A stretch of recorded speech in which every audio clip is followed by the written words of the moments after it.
Good morning students, कैसे हैं आप सभी। उम्मीद करती हूँ आप सभी बहुत बढ़िया होंगे, बहुत बेहतर होंगे और आप सबकी तैयारी भी है जो सीटेट को लेकर के बहुत बढ़िया चल रही होगी। मैं प्रियंका मैम आपकी सावल क्लासेस में एक बार आप सभी का फिर से स्वागत करती हूँ। स्टूडेंट्स हमारे इस चैनल पर जो स्टूडेंट्स नए हैं वो चैनल को लाइक करें, सब्सक्राइब करें और अपने फ्रेंड सर्कल में उसको शेयर करने ना भूलें। स्टूडेंट्स जो आज हम हिंदी के पेपर को, हिंदी लैंग्वेज की जो पैरालॉजी आती है सीटेट में 30 मार्क्स की, उसको आज जो हम डिस्कस करने जा रहे हैं। तो पेपर 1 दिसंबर 2019 में और लैंग्वेज आपकी जो रहेगी वो फर्स्ट रहेगी। तो आप सभी जल्दी से तैयार हो जाए अपने पेपर के साथ, ताकि हम इसकी बारीकी को बहुत अच्छी तरीके से जान सके और इसको हल करने की कोशिश करेंगे। स्टूडेंट्स हमारे सावल क्लासेस की ओर से जो है वो फ्री व्हाट्सएप ग्रुप भी चलाया जाता है, जिसके लिए आपने बहुत कुछ नहीं करना है, सिर्फ इतना सा काम करना है। अपना नाम लिखिए, सीटेट लिखिएगा और अपनी स्टेट बता दीजिए आप किस स्टेट से है, उत्तर प्रदेश से, हरियाणा से है, पंजाब से है, आप कहां से हैं, यानी कि स्टेट बतानी है। और आपके स्क्रीन पर जो दो ये मोबाइल नंबर शो हो रहे हैं, आप इन नंबर्स में से जो भी आप किसी भी एक नंबर पर मैसेज सेंड कर दीजिए। इससे क्या होगा, आप हमारे फ्री वाले व्हाट्सएप ग्रुप में जुड़ जाएंगे। लाइव क्लासेस का आनंद तो आप ले ही सकेंगे, प्लस आपको जो है पीडीएफ नोट्स वगैरह जो है आपके जो व्हाट्सएप ग्रुप में जो है आपको टाइम टू टाइम सेंड किए जाते हैं, जो आपके लिए बड़े ही किफायती होते हैं, बड़े ही फायदेमंद होते हैं। तो इसको जरूर ज्वाइन करें। हाँ जी स्टूडेंट्स, हमारे आप टेलीग्राम ग्रुप पर भी जुड़ सकते हैं। टेलीग्राम ग्रुप में ही आपकी जितनी भी है सारी पीडीएफ्स जो है वो टेलीग्राम ग्रुप के थ्रू ही आपको जो है वो प्रोवाइड करवाई जाती है। इसके लिए आपने करना सिर्फ इतना है, टेलीग्राम पर जाइएगा और वहां पर सावल सीटेट लिखना है। जैसे ये देखिए लिखा हुआ है सावल सीटेट, लिख करके सर्च करेंगे तो आपको जो है इस तरह से डिस्क्रिप्शन जो है वो खुल जाएगी और आप जो है वो हमारे टेलीग्राम ग्रुप पर जुड़ जाएंगे। तो टाइम टू टाइम आपको पीडीएफ नोट्स वगैरह जो है वो प्रोवाइड करवाते जाते रहेंगे। सो स्टूडेंट्स, आज अगर आप हमारे इस चैनल पर नए हैं जो स्टूडेंट, वो चैनल को लाइक करें, सब्सक्राइब करें और अपने फ्रेंड सर्कल में शेयर जरूर करें। इससे फायदा ये होगा कि आपके साथ साथ आपके मित्र जो, आपके सहपाठी जो है, आपके दोस्त हैं, वो भी इसका फायदा ले सकें। तो शेयर करना ना भूलें और सब्सक्राइब करना भी ना भूलें। सो स्टूडेंट चलिए हम क्या करते हैं, देखिए तो मेरे पास जो पेपर है वो पेपर फर्स्ट है और लैंग्वेज भी फर्स्ट है और सेट जो है वो मेरे पास ए है।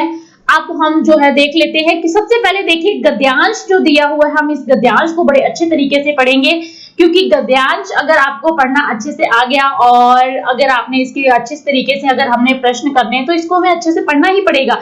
तो 91 से लेकर के 120 प्रश्नों के उत्तर केवल तभी दें यदि भाषा उन्होंने अगर आपने सीटेट जब आपने पेपर को फॉर्म को फिल किया था, तो अगर आपने भाषा के तौर पर जो है फर्स्ट लैंग्वेज को चुना है तो आप इसको जो है तभी आप अटेम्प्ट कर सकते हैं। अगर आपने सेकंड चुना है तो आप इसको नहीं कर सकते हैं। हाँ जी, तो देख लीजिए निर्देश क्या दिए गए हैं। नीचे दिए गए गद्यांश आपको दिया गया है, पढ़कर पूछे गए प्रश्नों को 91 से लेकर के 99 तक हैं। सबसे उपयुक्त उत्तर वाले विकल्प चुने, क्योंकि हम देखते हैं जब 4 विकल्प दिए होते हैं उनमें 4 में से हमें सारे सही लग रहे होते हैं, लेकिन जो सबसे ज्यादा ठीक है, सही है, उसका हमें आंसर करना होता है। तो चलिए हम इसको एक सरसरी सी नजर मार लेते हैं, इसको हम पढ़ लेते हैं अच्छे से। हाँ, तो क्या लिखा हुआ है देखिए, आधुनिक शिक्षा का नतीजा हमने देख लिया, हमने उस शिक्षा का नतीजा भी देख लिया है जिसमें विकसित विज्ञान का सबसे महत्वपूर्ण स्थान है। किसका सबसे महत्वपूर्ण स्थान है? विकसित विज्ञान का, यानी कि विज्ञान का, ठीक, जिसके कारण व्यक्ति को कहीं भी कितना भी मिलने के बावजूद तृप्ति नहीं होती। तृप्ति का मतलब क्या होता है? संतोष नहीं होता है, संतुष्टि नहीं होती है, ठीक। तृप्ति यानी कि संतुष्टि का ना होना। इसका कारण यही है कि शिक्षा के स्वाभाविक और आवश्यक अंगों को छोड़कर हमने ऐसे विषयों पर अधिक ध्यान दिया है जो मनुष्य का एक तरफा, वन साइड विकास करते हैं, जिनके कारण व्यक्तित्व का बड़े से बड़ा भाग अतृप्त रह जाता है। अतृप्त रहना ना वही बात है, तृप्ति ना होना और असंतुष्ट होना, और अतृप्त वही बात हो जाएगी। यहाँ पर भी उसका मतलब जो है वो सेम ही है। बाल्यावस्था में भी कला शिक्षा को अभी तक उचित स्थान नहीं मिला है। जो कला शिक्षा होती है, यानी कि चित्रात्मकता जो होती है, यानी आपकी क्रिएटिविटी होती है, उसको अभी भी जो है वह स्थान नहीं मिल पाया है। जहां मिलता भी है वहां बच्चा 11 वर्ष का होता है, 11-12 वर्ष के होते हैं कि उसको शिक्षा क्रम में कला प्रवृत्तियों को निकाल दिया जाता है। ऐसे ही हर्बर्ट रीड ने कहा है किसने कहा है? हर्बर्ट रीड ने कहा है। रीड का देख लेते हैं क्या कहा है कि हमारा अनुभव हमें बताता है कि हर व्यक्ति 11 साल की उम्र के बाद किशोर अवस्था और उसके बाद भी सारे जीवन काल का किसी न किसी कला प्रवृत्ति को अपने भाव प्रकटन का जरिया बनाए। प्रकटन करना यानी कि भाव, अपने जो आपके हाव भाव है उनको किसी के सामने रखना, ठीक है, जरिया बनाए रख सकता है। आज के सभी विषय जिन पर हम अपनी एकमात्र श्रद्धा करते हैं, जैसे गणित, भूगोल, इतिहास, रसायन शास्त्र, यहाँ तक कि साहित्य भी, ठीक, जिस तरह पढ़ाए जाते हैं उन सब की बुनियादी तार्किक है। तार्किक यानी कि तर्क वितर्क वाली होती है। इन पर एकमात्र जोर देने के कारण कला प्रवृत्तियां जो भावना प्रधान होती हैं पाठ्यक्रम के करीब करीब निकल जाती हैं। ये प्रवृत्तियां केवल पाठ्यक्रम से ही निकल जाती हैं, ठीक, और बल्कि इन तार्किक विषयों को महत्व देने के कारण व्यक्ति के दिमाग से भी बिल्कुल निकल जाती हैं। किशोर अवस्था को इस तरह गलत रास्ते पर ले जाने का नतीजा भयानक हो रहा है। सभ्यता रोज बरोज बेढब होती जा रही है, बेतुकी, ठीक, बिगड़ती जा रही है। व्यक्ति का गलत विकास हो रहा है, उसका मानस स्वस्थ है। मानस जो है यानी कि जो मनुष्य है, मानस का मतलब क्या होता है? मनुष्य। अस्वस्थ है यानी कि शारीरिक तौर पर ठीक नहीं है, मानसिक से ठीक। परिवार दुखी है, समाज में फूट पड़ी है और दुनिया भर ध्वंस करने का ज्वर चढ़ा हुआ है। ज्वर किसको बोला जाता है? बुखार को बोला जाता है, ताप को बोला जाता है। ज्वर जो है वो चढ़ा हुआ है, ठीक। आगे देखिएगा, इन भयानक अवस्थाओं को हमारा ज्ञान विज्ञान सहारा दे रहा है। आज की तालीम भी इसी दौड़ में साथ दे रही है। तो ये था हमारा, हमने गद्यांश को अच्छे से पढ़ लिया। अब देख लेते हैं इसके जो प्रश्न हैं 91 से लेकर के 99 तक हमने देखने हैं अच्छे से। तो पहला प्रश्न देखिएगा, अनुच्छेद के आधार पर हमें किस पर सर्वाधिक ध्यान देने की जरूरत है? तो हमें विज्ञान पर, कला प्रवृत्ति पर, किशोरावस्था पर, बाल्यावस्था और किशोरावस्था आपको पता है बिल्कुल गलत है। तो हमने क्या देखा था कि कला प्रवृत्ति पर ध्यान न देने के कारण जो है आज के नतीजे जो है वो ज्यादा से ज्यादा खराब आ रहे हैं, और विज्ञान जो है वो इसको क्या कर रही है? सहारा दे रही है। तो हमारा आंसर क्या हो जाएगा? कला प्रवृत्ति पर, ठीक है, ये हमारा राइट आंसर हो जाएगा। हाँ जी, दूसरा देख लीजिएगा, अनुच्छेद के अनुसार गणित, भूगोल, इतिहास आदि विषय हैं। तो कैसे विषय है? तो आपके सामने देख लीजिए, दोनों चीजें पड़ी हुई हैं। तो हमने क्या लिखा था? आज के सभी विषय जिन पर हमें अपनी एकमात्र श्रद्धा करते, जैसे गणित, भूगोल, इतिहास, रसायन शास्त्र, यहाँ तक कि साहित्य भी जिस तरह पढ़ाए जाते हैं सबकी बुनियाद तार्किक है। तो कौन से तर्क प्रधान भाव? तो देखो, भाव, कला और बोध नहीं, सबसे ज्यादा सटीक आंसर क्या हो जाएगा हमारा? तर्क प्रधान। हमने यहाँ पर देख लिया तार्किक है, तो यानी कि तर्क प्रधान हमारा जो है आंसर बिल्कुल सही हो जाएगा। हाँ जी, एक सेकंड, जस्ट 1 मिनट, ओके। हाँ जी, 93 प्रश्न देखिएगा स्टूडेंट्स। ज्ञान विज्ञान को बहुत अधिक महत्व देने के कारण समाज उन्नति कर रहा है, समाज में विभाजन हो रहा है, व्यक्ति सृजन की राह पर है और व्यक्ति विध्वंस की राह पर नहीं है। तो यहाँ पर देखिए, व्यक्ति विध्वंस की राह पर नहीं शब्द को जो है वो हमने जरूर देखना है। तो 93 का क्या है? समाज में विभाजन हो रहा है। किस लिए हो रहा है? ज्ञान विज्ञान को बहुत अधिक महत्व देने के कारण समाज में विभाजन होता चला जा रहा है, इस बात का ध्यान रखें। हाँ जी, 94 देखिएगा, 94वां प्रश्न क्या कहता है? किशोरावस्था तार्किकता की प्रधानता है और भाव के अभाव में डैश का रास्ता अपना रही है। किसका रास्ता अपना रही है? पतन का, ज्ञान का, प्रगति का, कर्म का। तो देखो यहाँ पर क्या लिखा हुआ है, किशोरावस्था तार्किकता यानी कि तर्क वितर्क की प्रधानता है उसमें, उनमें होती है, और भाव के अभाव के कारण जो है वो क्या है? पतन की ओर जा रहे हैं। उनको नहीं पता है कि हमें किस तरफ जाना चाहिए, ज्ञान और प्रगति कर्म की तरफ तो बिल्कुल ही नहीं है, पतन की तरफ जो है वो बढ़ते जा रहे हैं। 95 देखिएगा, इनमें से कौन सा शब्द समूह से भिन्न है? शब्दों का जो समूह है वो किससे भिन्न है? तो वो हमने देखना है 95। तार्किक, स्वाभाविक, साहित्यिक, अभिव्यक्ति। तो जो इसमें जो है सबसे अलग अगर हम देखें तो अभिव्यक्ति सबसे अलग है। तर्क करना स्वाभाविक है ना, और सभी का है ना, और साहित्यिक, लेकिन अभिव्यक्ति जो है वो बिल्कुल ही अलग आ जाता है। तो यहाँ से याद रखिएगा, अभिव्यक्ति हमारा जो 4 ऑप्शन जो है वो सही हो जाएगा।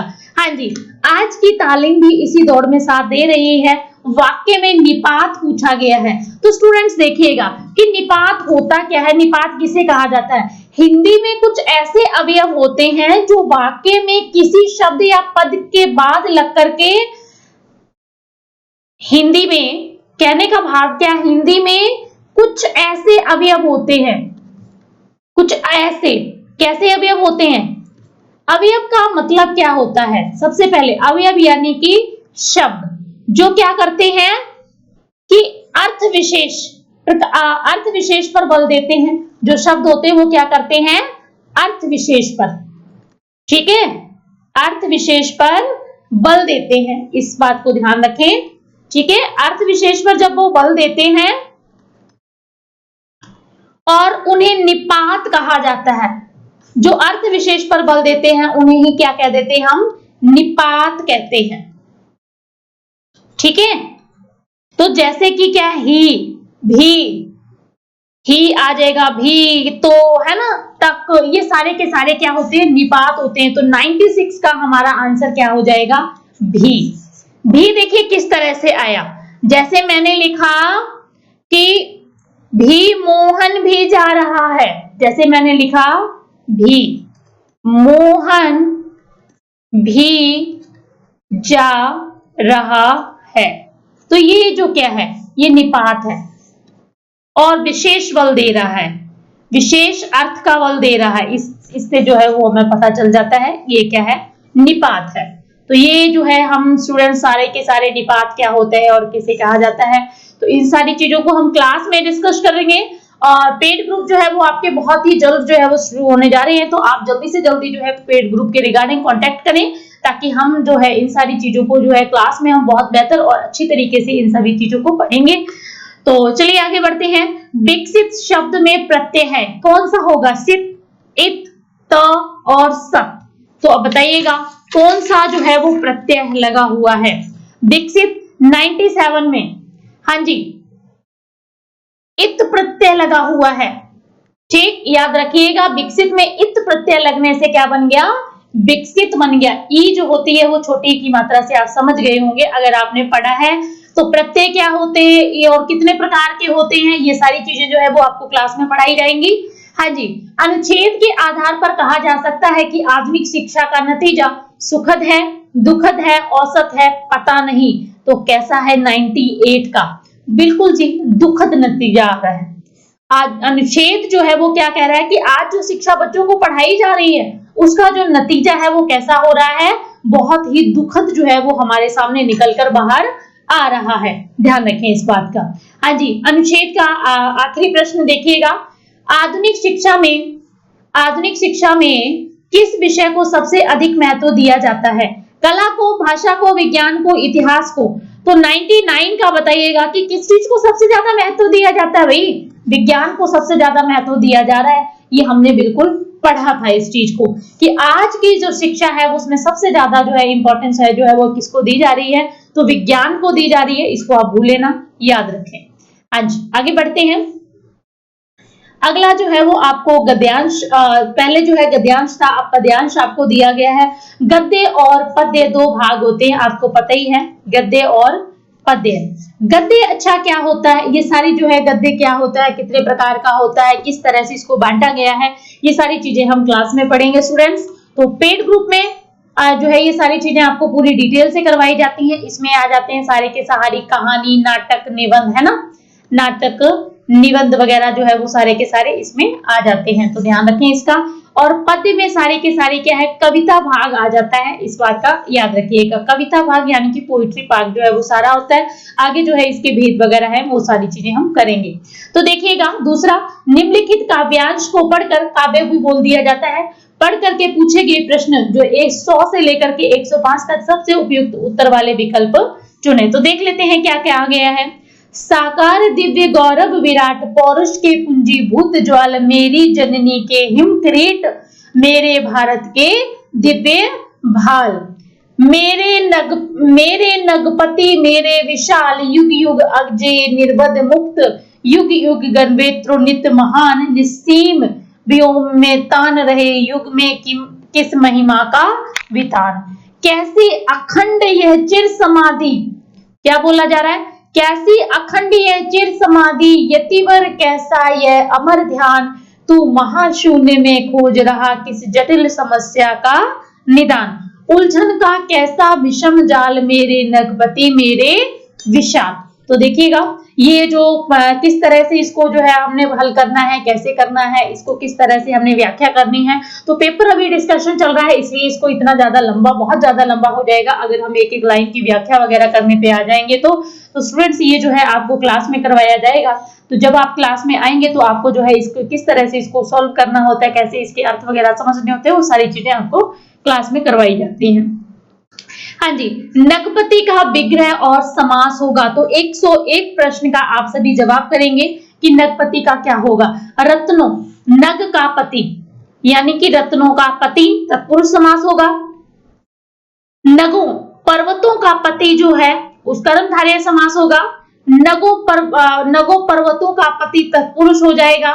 हाँ जी, नगों का पति जो ऐसा बहुब्रीव हो जाएगा, क्या हो जाएगा? तो 101 का जो है ऑप्शन 2 जो है वो बिल्कुल सही होना चाहिए। नगो यानी कि पर्वतों का पति जो कर्मधारय है, समास जो है वो आता है। हाँ जी, तो समास क्या होते हैं, कितने भेद होते हैं, तत्पुरुष और ये कर्मधारय समासों में क्या भेद है, किस तरह से इनको करना है, तो स्टूडेंट्स ये हम पढ़ेंगे क्लास में, इनको हम पढ़ते हैं और क्लास में ही इसको हम आगे भी अच्छी तरीके से इसका डिस्कशन करेंगे। हाँ जी, किस पंक्ति में कहा गया है कि हिमालय शक्ति की ज्वालाओं का ढेर है? किस पंक्ति में कहा गया है कि हिमालय शक्ति की ज्वालाओं का ढेर है, युग युग अजय निर्वध मुक्त, मेरे भारत के दिव्य भाल पौरुष की पूंजी भूत, ज्वाल साकार दिव्य गौरट गौरव विराट।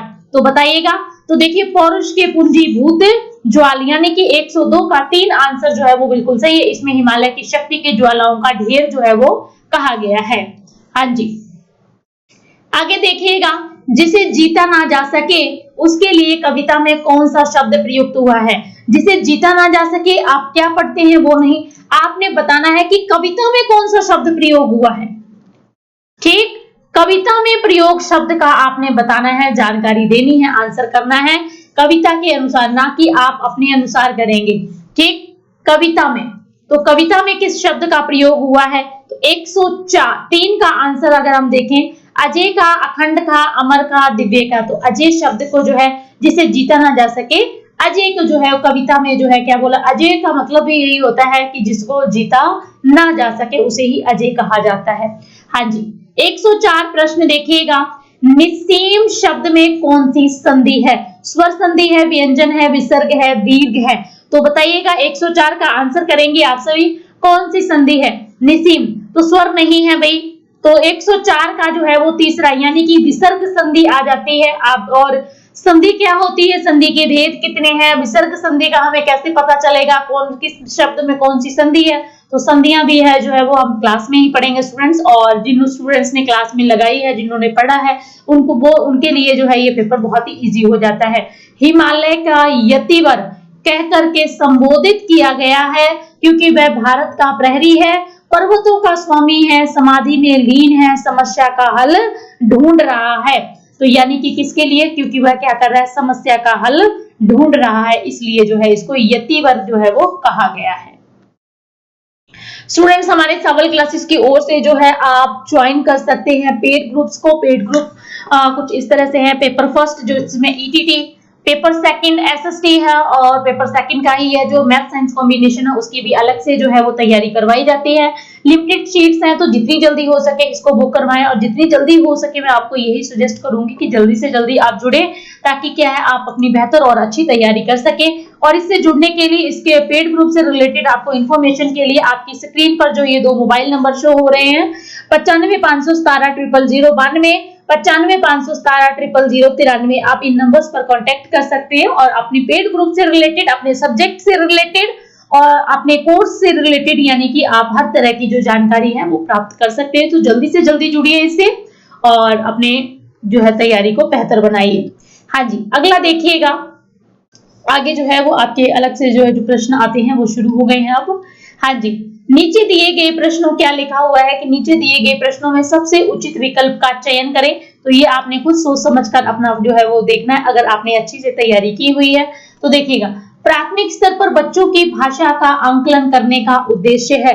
जो प्राथमिक स्तर है इसमें भाषा, बच्चों की जो भाषा है उसका आंकलन करने का जो सर्वाधिक उद्देश्य क्या रहता है, उसकी पठन क्षमता का आंकलन करना, उसके भाषा प्रयोग की क्षमता का आंकलन करना, उसकी लेखन क्षमता का आंकलन करना, उसकी बोलने की कुशलता का आंकलन जो है वो करना होता है। तो क्या रहता है, हाँ जी, तो देखिए जब प्राथमिक स्तर की बात आती है तो उसकी भाषा प्रयोग की जो क्षमता है उसका आंकलन जो है स्टूडेंट का किया जाता है, यानी कि दो हमारा आंसर नंबर 2 है जो वो बिल्कुल सही हो जाएगा। हाँ जी, थर्ड देखिएगा, यानी कि 107वां प्रश्न है, इनमें से कौन सा भाषा आंकलन सबसे कम प्रभावी तरीका है? कहानी लिखना, कहानी कहना, कहानी लिखना, घटना वर्णन और श्रुति लेख। तो देखिए सबसे कम अगर पूछा गया है तो सबसे कम में तो देखो श्रुति लेख ही आ जाता है। कहानी कहना, लिखना और करना ये तो सारे के सारे बड़े ही प्रभावी तरीका है, लेकिन हमसे पूछा क्या गया है? कम। तो कम की बात की गई है तो श्रुति लोक जो है वो सबसे कम हो जाती है। हाँ जी, 108 प्रश्न देखिएगा, आंकलन की प्रक्रिया में केवल बच्चे की क्षमताओं का आंकलन नहीं होता बल्कि शिक्षक की शिक्षण प्रक्रिया का भी आंकलन होता है। यह विचार पूर्णतः सही है, अंशित यानी कि आंशिक रूप से सही है, या फिर पूर्णतः गलत है या निराधार है। तो देखिए अब आप इसको सोच सकते हैं, समझ सकते हैं, उसके बाद हम इसका आंसर कर सकते हैं कि आपके हिसाब से ये कैसा होना चाहिए, क्या ये सही है, गलत है? गलत है तो कैसे है, सही है तो इस तरह से। हाँ जी, तो देखिएगा स्टूडेंट्स कि पूछा क्या जा रहा है कि आंकलन प्रक्रिया की जो है हमारे सामने बात की जा रही है कि केवल बच्चों की क्षमताएं जो हैं उनका आंकलन नहीं होता है बल्कि शिक्षक की शिक्षण प्रक्रिया का भी आंकलन होता है। यह विचार कैसा है? तो 107 का 8 का जो आंसर है वो पूर्णता, हाँ जी, 108 का गलत है। ठीक, क्यों है गलत? हाँ जी, देखिएगा इसके पीछे जो आंसर बनता है, जस्ट 1 मिनट स्टूडेंट्स, 108 का जो है आंसर 1 होना चाहिए था। हाँ जी, पूर्णता सही है, क्योंकि जब जो शिक्षक जो है जो बच्चों को पढ़ा रहा है उसको भी तो पता होना चाहिए कि वो क्या करवा रहा है, कैसे करवा रहा है, क्या उसने सही करवाया, क्या गलत करवाया है। अगर उसको ही पता नहीं होगा तो शिक्षक ने जो है वो किस तरह से पढ़ाया है, क्या किया है, वो भी उसको जो है वो पता होना जरूरी होता है। ठीक है, तो इस तरह से हम जरूर जो है वो इस चीज का ध्यान रखेंगे। तो पूर्णता सही है। अगर आप आंकलन कर रहे हो तो बच्चे की क्षमताओं का, ठीक, तो शिक्षक की शिक्षण प्रक्रिया का भी तो आंकलन हो रहा है कि शिक्षक कैसा पढ़ा रहा है, किस तरह से करवा रहा है, वाकई बच्चों को समझ आ रहा है या नहीं आ रहा है, तो वो सारी चीजें जो है वो इसमें आ जाएंगी। हाँ जी, 109वां प्रश्न देखिएगा, रीमा ने तीसरी कक्षा में पढ़ने वाली रितिका की भाषा क्षमता, भाषा निष्पादन संबंधी क्रमिक प्रगति का ब्यौरा अब उसके अभिभावकों को दे दिया। रीमा ने डैश के आधार पर यह जानकारी दी, तो किसके आधार पर दी? तो देखो प्रश्न को दोबारा पढ़ लेते हैं हम। 109 का आंसर देखिएगा कि रीमा ने तीसरी कक्षा में पढ़ने वाली रितिका की जो है भाषा क्षमता, भाषा निष्पादन संबंधी जो क्रमिक प्रगति का ब्यौरा है अपने अभिभावकों को दे दिया रीमा ने। डैश के आधार पर अवलोकन करना, जी नहीं, पोर्टफोलियो, इसको क्या बोला जाता है? पोर्टफोलियो, क्योंकि पोर्टफोलियो जो मेथड क्या होता है, जिस तरह से हम बैंक में हम देखते हैं ना कि सारी चीजों की सारी जो जानकारी होती है जिस तरह से वो इकट्ठी कर करके हमारे सामने जो है वो रख लेते हैं, ठीक उसी तरह से इसमें भी होता है, पोर्टफोलियो में भी। तो पोर्टफोलियो जो होता है इसमें हम देखते हैं, हम अगर इसको अच्छी तरीके से जांचते हैं, समझते हैं, तो इसमें भी यही सारी चीजें जो है वो दी जाती हैं, बताई जाती हैं कि इसमें सारी जो जानकारी होती है वो इकट्ठी की जाती है और उसके बाद में उसको दे दी जाती है। हाँ जी, एक सेकेंड स्टूडेंट्स, पहली कक्षा में डैश भी लिखना के अंतर्गत आता है, वाक्य लिखना, शब्द लिखना, अक्षर लिखना, चित्र बनाना। क्या लिखा हुआ है कि पहली कक्षा में रिक्त स्थान दिया हुआ है भी लिखना के अंतर्गत आता है। तो क्या लिखने के अंतर्गत आता है? तो चित्र बनाना भी पहली कक्षा में इसके अंतर्गत आता है, तो ध्यान रखिएगा इसका। हाँ जी, हाँ जी, दूसरा देखिएगा 111वां प्रश्न है, प्राथमिक स्तर पर पढ़ना सीखने में सबसे कम महत्वपूर्ण है। तो प्राथमिक स्तर की अगर हम बात कर रहे हैं तो जो पढ़ना है, सीखना है, वो सबसे कम महत्वपूर्ण है। कैसे? अनुमान लगाना, संदर्भानुसार अर्थ, अक्षरों की पहचान और पढ़ने के उद्देश्य। तो 111 का जो है आंसर पढ़ने के जो उद्देश्य होते हैं, सीखने में सबसे कम महत्वपूर्ण होता है। ठीक है, तो प्राथमिक स्तर पर होता है ये, बाकियों का नहीं। हाँ जी, आगे देखिएगा, भाषा अर्जन क्षमता। भाषा अर्जन क्षमता किससे संबंधित है? पियाजे के साथ, चॉम्स्की के साथ, स्किनर के साथ, ब्रूनर के साथ। तो 112 का आंसर आप सबको पता ही होगा, चॉम्स्की के साथ संबंधित है भाई। ठीक है, इसको हमने पढ़ा हुआ है अच्छे तरीके से, तो हमें बहुत अच्छी तरीके से इसकी जानकारी होगी कि चॉम्स्की जो है वो भाषा अर्जन की बात जो है वो करते हैं। तो जब हमारी क्लास क्या है स्टूडेंट्स, जो हमारी क्लास चलती है उसमें जो है हम इन सारी चीजों का जो है बहुत अच्छी तरीके से डिस्कस करते हैं, क्योंकि ये सारी चीजें क्लास में ही पॉसिबल हो पाती हैं। पेपर डिस्कशन के टाइम पर ये सारी चीजों को हम डीपली डिस्कस करें, ये पॉसिबिलिटी नहीं हो पाती है। हाँ जी, प्राथमिक स्तर पर भाषा सीखने से में भाषा संबंधी कौन सा संसाधन सर्वाधिक महत्वपूर्ण है? तो बात क्या की जा रही है कि प्राथमिक स्तर पर भाषा सीखने में भाषा संबंधी कौन सा संसाधन सर्वाधिक महत्वपूर्ण होता है? कंप्यूटर होएगा, बाल साहित्य, समाचार पत्र और टेलीविजन। तो अगर हम इस पर अच्छी तरीके से देखें तो प्राथमिक स्तर की बात की जा रही है और उसमें भाषा सीखने, तो बाल साहित्य जो है वो इसमें महत्वपूर्ण अपनी भूमिका निभाता है। यानी कि बाल साहित्य जो है वो हमारा आंसर बिल्कुल सही होना चाहिए, और बाल साहित्य हमारा आंसर बिल्कुल सही है। हाँ जी, आगे देखिएगा 14, बच्चे अपनी मातृभाषा का प्रयोग करते हुए हिंदी भाषी कक्षा में अपनी बात कहते हैं, ये बात डैश है। तो देखिए प्रश्न क्या किया गया, प्रश्न को हमने जरूर ध्यान देना है। प्रश्न को अगर आपने अच्छे से जांच लिया, अच्छे से समझ लिया, तो आपको किसी तरह की फिर कोई दिक्कत नहीं आती है। बच्चे अपनी मातृभाषा का प्रयोग करते हुए हिंदी भाषा की कक्षा में अपनी बात कहते हैं, ये बात डैश है। तो कैसी है? स्वाभाविक है, निंदनीय है, विचारणीय है या अनुचित है? तो 114 का जो है आंसर है भाई बिल्कुल स्वाभाविक है। बच्चे अपनी मातृभाषा का प्रयोग करते हुए, तो हिंदी भाषा जो है वो मातृभाषा ही है, तो इस तरह से जो है वो अपनी बात जो है बड़ी स्वाभाविक तरीके से कहेगा। हाँ जी, 115, बहुभाषिकता हमारी पहचान है और हमारी डैश व डैश का अभिन्न अंग है। तो किसका है 115 का आंसर? तो देखो बहुभाषिकता, बहुत सारी भाषाएं जो है वो हमारी पहचान बनी हुई है, ये हमारी सभ्यता, याद रखिएगा ये क्या है, ये हमारी सभ्यता और संस्कृति का अभिन्न अंग है। तो देखिए इन बाकियों को देखने की भी जरूरत नहीं पड़ी, सभ्यता और साहित्य नहीं, संस्कृति, साहित्य, संस्कृति चुनौतियां, तो इनका तो नहीं है राइट। अगर हम देखें तो सबसे ज्यादा इंपॉर्टेंट यानी इफेक्टिव जो आंसर आएगा तो वो हमारे 115 हमारे सामने ही पड़ा हुआ था, तो बाकियों को देखने की हमें जरूरत भी नहीं थी। हाँ जी, 116 देखिएगा, प्राथमिक स्तर की पाठ्य पुस्तक में कार्टून, भाषण, विज्ञापन आदि बच्चों के भाषा क्षमता का विकास में डैश है। तो क्या है? तो वो आपने बताना है। तो बात क्या की जा रही है कि प्राथमिक स्तर की भाषा, बात जो है वो समझना है हमने अच्छी तरीके से कि प्राथमिक स्तर की पाठ्य पुस्तक में कार्टून, भाषण, विज्ञापन आदि बच्चों के भाषा क्षमता विकास में डैश है। सहायक है, बाधक है, निरर्थक है, अनुपयोगी है। तो 116, तो देखो बाधक नहीं है, निरर्थक भी, अनुपयोगी कैसे हो सकते हैं? सहायक होगी। ठीक, कार्टून है, जो भाषण है, विज्ञापन, ये सारे के सारे क्या होते हैं? भाषा के विकास में सहायक होते हैं। हाँ जी, आगे देख लेते हैं हम 117वां, 5वीं कक्षा की सुहानी पांचों किन्हें आंखें दोनों आदि शब्द लिखती है, आप सुहानी के लेखन क्षमता के बारे में क्या कहेंगे?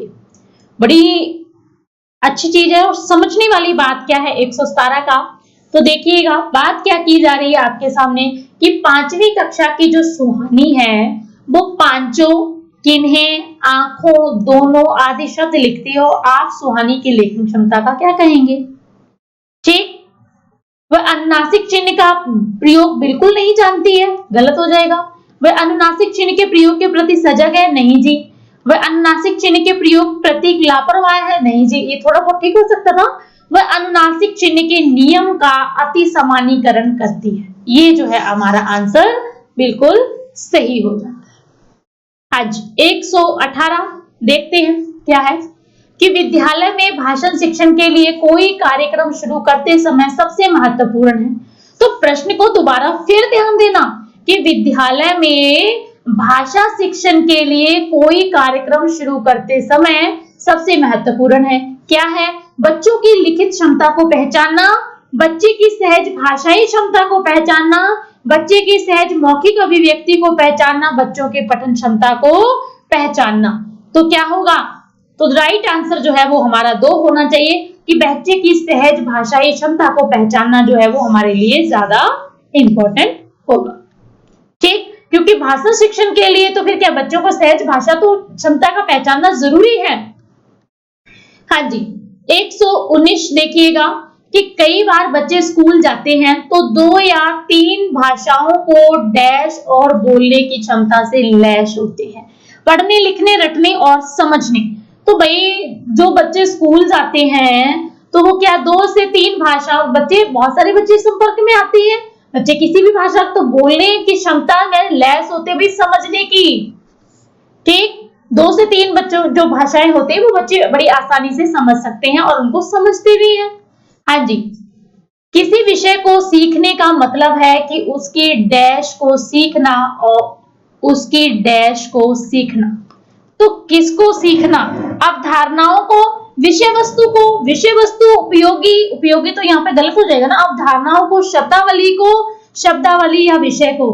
जी नहीं, 120 का आंसर जो है वो हमारा सही होना चाहिए फर्स्ट, यानी कि उसकी अवधारणाओं और उसके विषय वस्तु को सीखना ज्यादा उपयोगी होगा। इसके पीछे देखिएगा तो प्रश्न ही हमसे क्या किया गया था कि किसी विषय को सीखने का मतलब है कि उसके डैश को सीखना, यानी कि उसकी अवधारणाओं को सीखना और उसकी विषय वस्तु को सीखना हमारे लिए बहुत ज्यादा इंपॉर्टेंट होता है, यानी कि जरूरी होता है। तो हमारा आंसर जो है वो फर्स्ट ही रहना रहेगा। सो स्टूडेंट, ये था हमारे 120 जो है वो 91 से लेकर के 120 फुल क्वेश्चन। तो स्टूडेंट्स, आप सबके विश्वास पर खरा उतर रहा है पिछले 10 साल से पंजाब का नंबर 1 चैनल बना हुआ है सावल क्लासेस, जिसमें जो है वो bank, SSC, railway, post office, NT net और पीएसटेट और सीटेट, पंजाब गवर्नमेंट का हर एक जो है जॉब की जो है वो कोचिंग प्रोवाइड करवाई जाती है। मास्टर कैडर की कोचिंग से रिलेटेड भी आप जुड़ सकते हैं। ऑनलाइन पीएसटेट कोचिंग भी हमारे यहाँ पर उपलब्ध है। तो सभी तरह के कोचिंग जो है वो ऑनलाइन और ऑफलाइन दोनों तरफ से जो दी जाती है, तो आप इससे जुड़ सकते हैं और अपनी बेहतर और अच्छी तैयारी जो है वो कर सकते हैं। लास्ट में भी मैं इतना ही कहना चाहूंगी स्टूडेंट्स, अगर आपको मजा आ रहा है, अच्छा लग रहा है, इंजॉय कर रहे हो और आपको अच्छा से समझ आ रहा है तो चैनल को लाइक और सब्सक्राइब तो करना ही करना है। फ्रेंड्स में भी आपने शेयर करना है और जितना जल्दी हो सके पेड ग्रुप से भी जुड़िए, टेलीग्राम ग्रुप को भी जुड़िए। तो अगर सावल क्लासेस जो है वो एक प्राइवेट लिमिटेड जो है संस्था है, तो आप जो है स्टूडेंट्स इससे आप जुड़े रहिएगा और अपनी बेहतर और अच्छे भविष्य के लिए जो है अपनी अच्छी और बेहतर तैयारी करें। तो लास्ट में स्टूडेंट्स, मोर इन्फॉर्मेशन के लिए रिगार्डिंग कोचिंग अदर सब्जेक्ट, तो आपकी स्क्रीन पर जो ये नंबर शो हो रहे हैं आप इन नंबर्स पर कांटेक्ट कर सकते हैं। So thank you so much students, हम मिलेंगे कल और नेक्स्ट जो है वो हमारा अलग दूसरे पेपर के साथ। तब तक आप ऐसे ही जुड़े रहिए सावल क्लासेस के साथ। Thank you so much.